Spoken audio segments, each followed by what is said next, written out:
Hello, my soul people, fellow earth angels, chosen ones of God out there.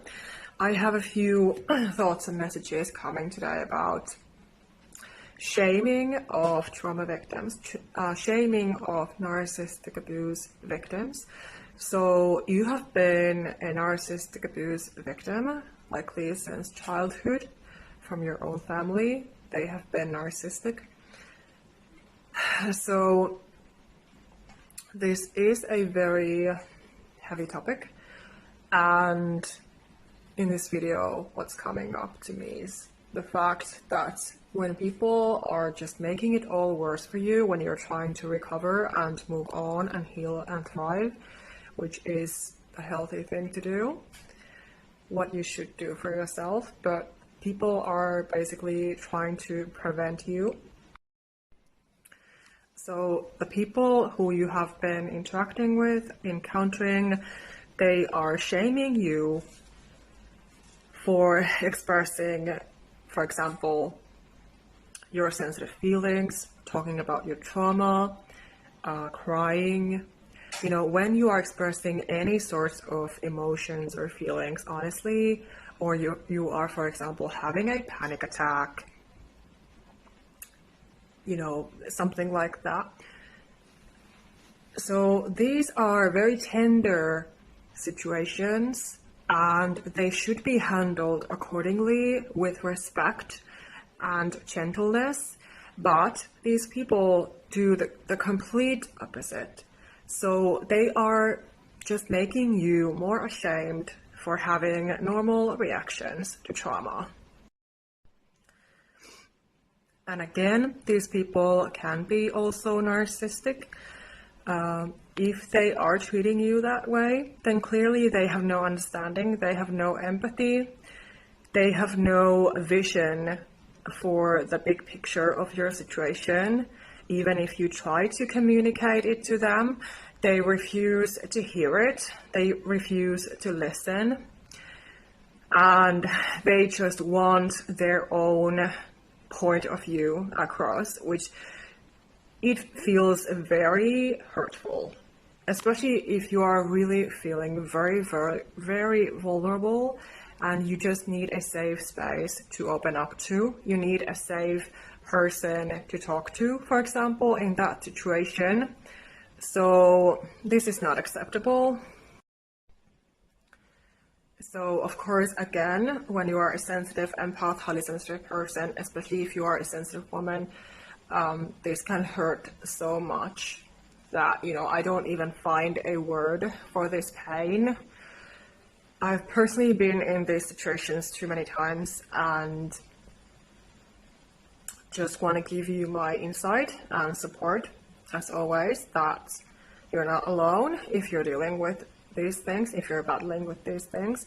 And this is, of course, where discernment has to come into play again, because you need to understand where you're standing, especially if you have no support and this person betrayed you in this way, because it is betrayal if they treat you this way.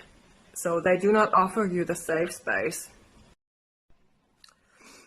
And I don't like it one bit when trauma victims are ashamed, feeling ashamed.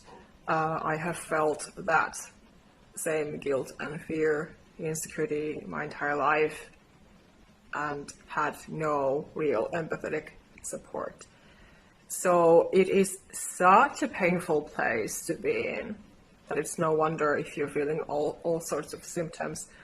And on top of that, if you're still being betrayed by people around you. So, you know, because this can come from anywhere, apparently. So this is why we have to, in a way, we have to learn how to keep a safe distance from certain people. So as much as we want to believe that, you know, everyone is kind and good, you know, unfortunately, it's just not so. Otherwise, we would not have been abused either. But like I've been saying, You know, trauma victims deserve support and empathy, understanding, and a safe space. And it's not helping if the people around are making it worse. They are invalidating, dismissing.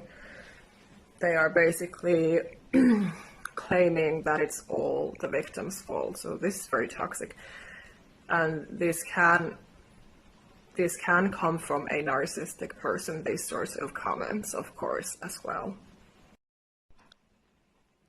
Because again, as we navigate this world as sensitive beings, sensitive spiritual beings, children of God, our lives can be heavy enough without these kinds of people around. So it is so much work, and they give you more work. Instead of helping you, they give you more work, and they are projecting their own issues, reflecting their own issues onto you. So it is very psychopathic. They can be sociopaths as well, because they honestly don't care about you. But even if you told them all about your trauma and you've been kind to them, they can still be doing this to you. So it's very cruel. So obviously we're not dealing with healthy, trustworthy, stable, balanced, smart adults if we are encountering such people. And like I said, we just have to keep our safe distance as much as possible, detach as soon as possible from those people, from those energies. Because mental health matters overall. And it's also self-care and self-love and self-appreciation. The more you can just do that.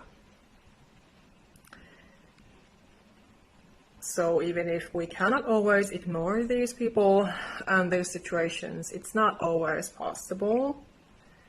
These situations can be difficult, but still there has to be a way to manage it.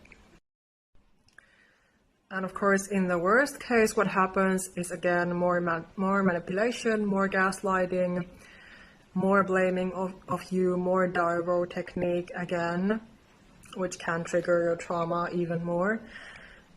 And also, I think it's a very big red flag if a person does not let you express yourself authentically, your feelings.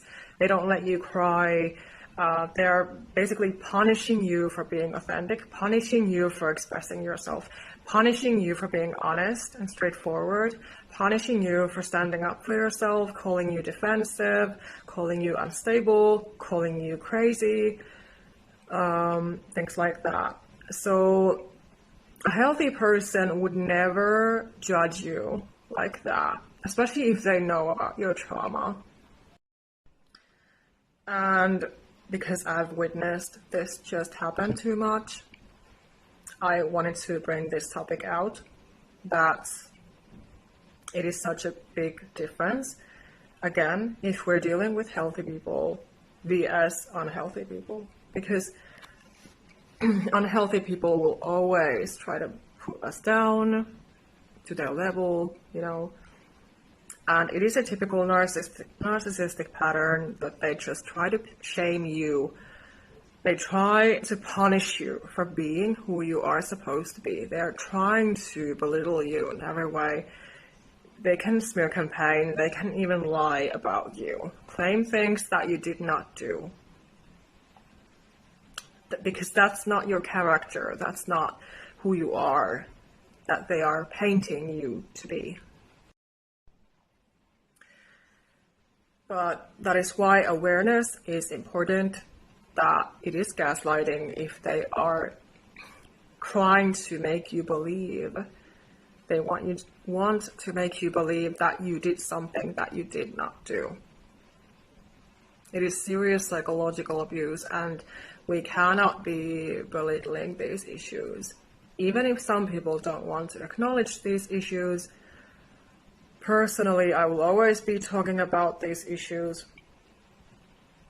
And these are important matters because you're playing with people's mental and physical health.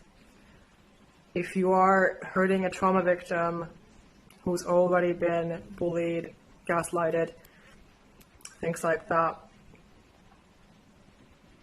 that person might seriously be hanging on a thread. So no matter how much you can feel alone with these things, you are still never alone. And I can help you, of course, in my one-on-one sessions. I can help. My book, my self-help book, will also help you. My videos, my posts can help you also, and my coaching program if you're interested in applying, so that we can go through your situation and I can help you with, you know, all those important matters, recovering from narcissistic abuse as a sensitive person, because you deserve that healing. And, you know, also just wanted to remind you guys of this fact. You know, it's not okay. If somebody is trying to make you ashamed, it's not okay.